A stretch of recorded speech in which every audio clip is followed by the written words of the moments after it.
ओम साई राम, जय साई राम। श्री सच्चिदानंद सद्गुरु साईनाथ महाराज की जय हो। हेलो दोस्तों, आज हम आपको श्री साईं बाबा व्रत की विधि और उनके उद्यापन के बारे में बताएंगे। तो सबसे पहले हम आपको बताएंगे कि इस व्रत को कोई भी कर सकता है, कोई स्त्री हो, पुरुष हो, वृद्ध हो, महिला हो, कोई भी कर सकता है। क्यों? क्योंकि ये व्रत बहुत ही सरल और एवं चमत्कारिक है। ठीक है, इस सबसे पहले हम किसी भी गुरुवार को इस व्रत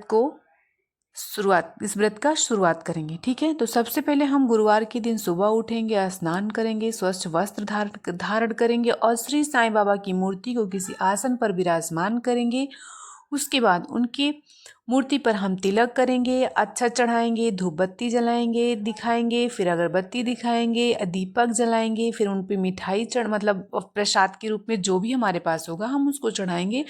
फिर एक स्वच्छ जल में मतलब कलश में हम जल लेंगे और उस जल को अपने हाथ पे गिरा के जितने भी गुरुवार को हमें व्रत रखना है उतने गुरुवार का हम संकल्प करेंगे कि हे बाबा, हमारी ये मनोकामना है, इसके लिए हम इतना गुरुवार का व्रत रख रहे हैं। ठीक है, आपको जितना भी करना है आप कर लो, जिस भी मनोकामना के लिए करना है वो सारी बात आपको मन में बोलना है। फिर उस जल को आपको ज़मीन पे गिराना है।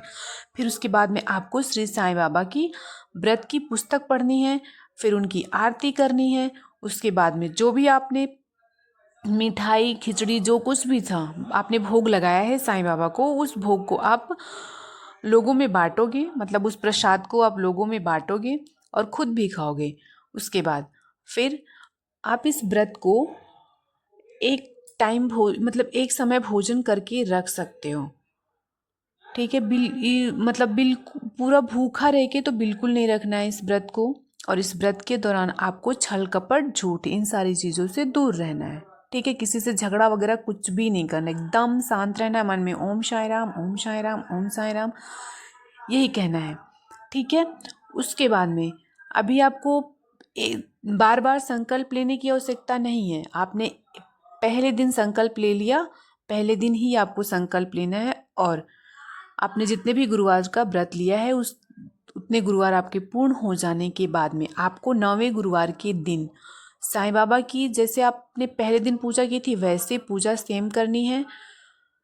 इसमें क्या करना है, आपको इसमें उद्यापन करना है। तो आपने समर्थ अनुसार जितने भी आपके समर्थ हो कि हम इतने ब्राह्मण को भोजन करा सकते हैं, उनको पुस्तक दे सकते हैं, तो आप उतने ब्राह्मण को भोजन करवाइए और उनको पुस्तक दीजिए।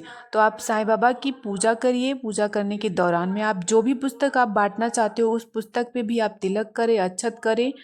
उसके बाद में फिर साईं बाबा को एक नारियल अर्पित करें, फिर ब्राह्मणों को भोजन कराएं, उनको पुस्तक दें। उसके बाद में फिर अपने हाथ में जल लें और फिर अब आपने जो संकल्प लिया था कि मैंने इतने गुरुवार का व्रत किया था, इस मन्नत के लिए किया था, तो आप उस हाथ में जल लेके बोले, हे बाबा, हमने आपका इतने गुरुवार का मतलब आपने जितने भी गुरुवार का संकल्प लिया हो, जैसे कि आपने 9 गुरुवार का संकल्प लिया था, तो आप ऐसा बोलो, हे साईं बाबा, हमने 9 गुरुवार का संकल्प लिया था, इस मनोकामना के लिए लिया था और आज हमारा वो व्रत कंप्लीट हुआ है, मतलब पूर्ण हुआ है।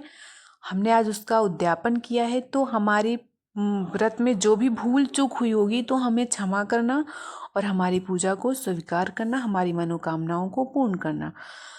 आप एक मनोकामना पूर्ण करने के बाद में आप जितनी बार चाहो उतनी बार साईं बाबा का व्रत रख सकते हो। और ओम साई राम, जय साई राम। हमसे जो भी मतलब इस व्रत को कहने में जो भी हमसे भूल चूक हुई होगी क्षमा करना। अगले अध्याय में हम आपको उनके चमत्कार के बारे में बताएंगे।